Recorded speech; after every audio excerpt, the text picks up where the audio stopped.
Yun, madilim pa mga par. Maaga ako nakauwi ngayon kasi nga medyo may nararamdaman ako eh. Kaya hindi ako nag-overtime ngayong araw. So sa mga oras na to, yes, alas 4 pa lang mga par.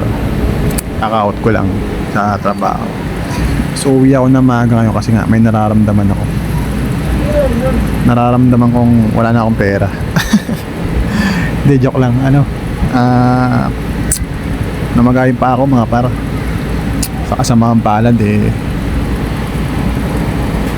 nakarang araw ko pa nararamdaman. Dapat hindi ako papasok ngayon eh, pinilit lang ako. Kaya kinaga ako na lang. Sabi ko, sir, di mo na mag-overtime kasi nga sakit ngayon pa ako, baka mabugbog o mapuwersa. So yun na, napuwersa na nga at namagana. Sobrang magana nga mga para. Kaya mas minabuti kong hindi mag-overtime at umuwi ng maaga para makapagpahinga. At ayun, susunod na araw hindi na ako nakapasok dahil sobrang hindi ko na may apak. Kaya medyo sayang araw, pero ating magagawa. Kailangan natin unahin yung katawan natin, sarili natin. Pag di kaya, huwag natin pilitin kaysa lumala pa. Baka sa hospital pa tumapunta kapag minalas-malas ka. Kaya mga par, pag di kaya ng katawan natin eh, piliin natin magpahinga. Dahil isa lang naman puhunan natin dito mga par.